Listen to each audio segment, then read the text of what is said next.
مساء الفل على الكل. حلقتنا النهاردة مختلفة حبتين، هنتكلم فيها عن ابن أسوان، أسطورة زملكاوية وصاحب شعبية جماهيرية كبيرة جدا، ومن غير تفكير ومن غير حوار جنى هتولعها نار.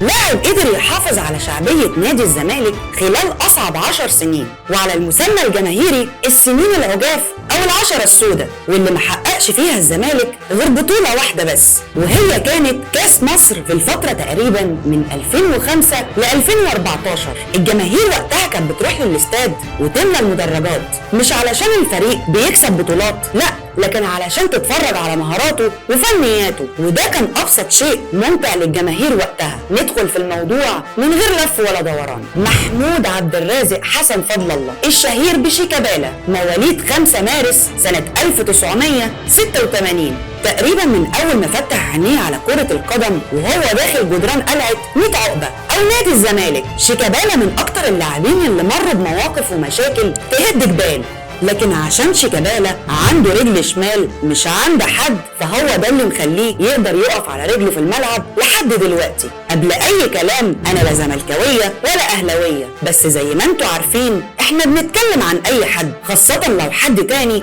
فكر يطلعه على المسرح او يعلي عليه في التصريحات. وبرضه بنكررها وهنكررها كل حلقه، احنا مش محامين، احنا رد فعل لأي شخص نكون شايفينه ان نزودها حبتين في حق الشخص الآخر، وطبعا ده كله من وجهة نظرنا. ما علينا، شيكابالا فعليا لاعب ما يختلفش على موهبته 2، لكن دخل في أزمات كبيرة طول مسيرته الكروية، وكانت سبب في تعثره لأوقات كبيرة عن اللعب والاستمرار بشكل يليق بموهبته. بس سبحان الله، كل مرة بيخرج من الأزمة العلاقة بينه وبين جماهير الزمالك بتكون أقوى من قبل كده بكتير.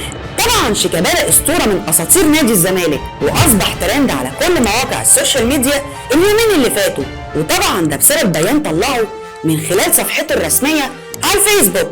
البيان ده نزل بعد ساعات قليله من تصريحات رئيس نادي الزمالك السابق المستشار مرتضى منصور. وليه بنقول سابق؟ لان هو اللي قال بنفسه انا منسحب من اي منصب رسمي داخل الزمالك، زي ما هتسمعوا كده دلوقتي. انا مشيت خلاص، مشيت خلاص، انا خارج المشهد بتاع نادي الزمالك، وانا مشجع درجه ثالثه في نهايه البطوله.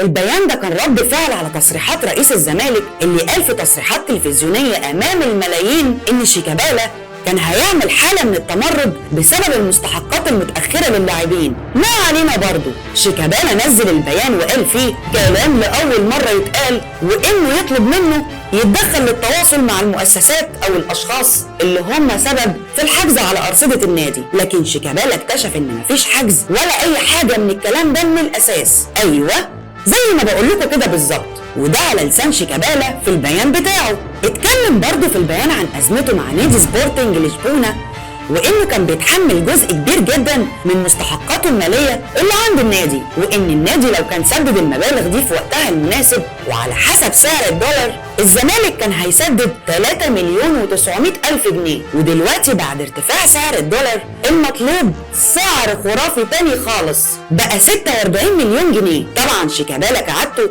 رد بالبيان وما انتظرش ولا فكر حتى يكون رد الفعل عليه ايه، لكن الواضح من ردود افعال جماهير الزمالك على السوشيال ميديا انها في حاله اندهاش وحاله سعاده، الاتنين مع بعض. الاندهاش بسبب اللي مكتوب جوه البيان واللي بيعرفوه لاول مره، والسعاده بسبب عشق الجماهير لشيكابالا ومواقفه، وطبعا شايفين ان هو لاعب حر وان اللي عمله ده هو الصح. شيكابالا كتب في اخر البيان اما ما يخص كل ما حدث للفريق سيكون هناك رد بشكل واضح، وللحديث بقيه. تفتكروا مسلسل الازمات والمشاكل اللي بتحصل مع شيكابالا هينتهي امتى؟ وهل دي حلقه جديده في المسلسل؟ طب يا ترى نهايتها هتكون ايه؟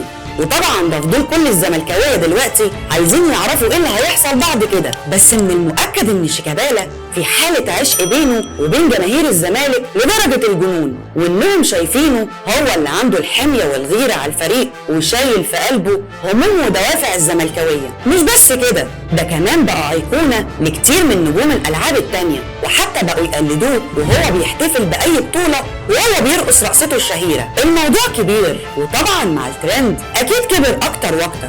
بس يا ترى الغلط المرة دي عند شيكابالا فعلا ولا عند إدارة نادي الزمالك؟ طب يا ترى شيكابالا ما يستاهلش يكون أسطورة جماهيرية ولا فعلا يستحقها؟ طب مشاكل الزمالك ليها نهاية وهيجي يوم فعلا ونشوفه نادي مستقر زي الأهلي وباقي الأندية، ولا ده مش هيحصل؟ عموما كده أو كده كل دي أسئلة دايرة وشاغلة بال الزملكاوية، بس الظاهر كده إن مشاكل شيكابالا مش هتنتهي حتى بعد ما هيعتزل، وده لأنه اتعرف واتشهر واتحب وأصبح أسطورة من أساطير الزمالك زي ما هو كده. وبكده نكون وصلنا لنهاية حلقتنا، واشوفكم في حلقة جديدة وترند جديد، وسلام عليكم.